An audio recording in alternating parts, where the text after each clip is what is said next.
Yep. But if we had to give our verdict, we were your dating coach, and we just listened to you talk about this, and we had to prompt you, which we don't really do. Yep. We'd rather ask you questions and let you come to your own decision.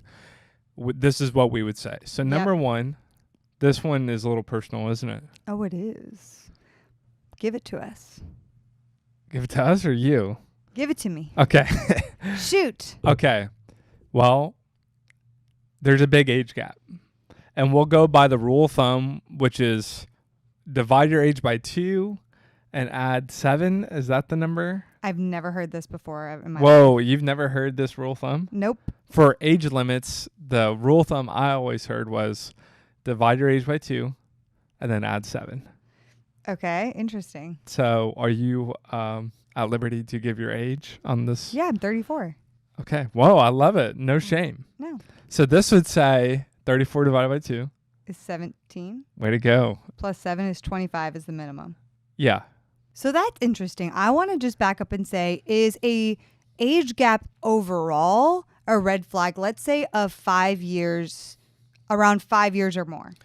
It's not necessarily a red flag that a person was born for when they were born. Right. They didn't have control over that. Totally. Is it something that you need to evaluate, or a deal breaker if they are over or younger than that 5-year age range? So if you're 30 and they're 24, or you're 30 and they're 36, do you need to evaluate? So I would say the thing about it is you have to ask yourself 2 questions. Are you looking to build the same things in life? So that talks about the stage of life. And do you have a similar outlook on growth? I've dated guys that are 15 years older than me, and they did not have similar outlooks on growth, and they were very stuck in their ways. And in fact, some of them were more immature than when I dated you, JJ, when you were 26 when we met. So you're saying I was more mature than 45-year-olds. Yeah, roughly.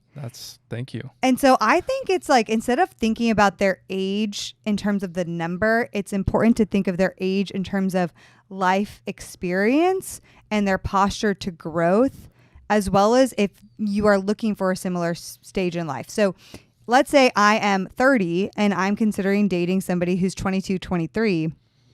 Now, that would be an interesting age gap, only because that person probably just got out of college. They might be in a different stage of life. But you could make the argument that that 22 or 23-year-old maybe has been through a lot, is a very emotionally, spiritually mature, and is ready to get married and settled down. I don't see that often, but sometimes that is the case. So you can't just write somebody off because of their age. I do think, though, there is like a caveat to that, because if I'm 25 and there's an 18-year-old interested, that's very different. This person hasn't even gone through college yet. So that stage of life is very different than somebody who is in their like early 20s, correct? They're closer to puberty than they are your age. My gosh. Never thought about it like that. Like, or think about a 20-year-old dating like a 35-year-old. Yeah. Well, do you think it changes on gender? So here's the thing. I do think that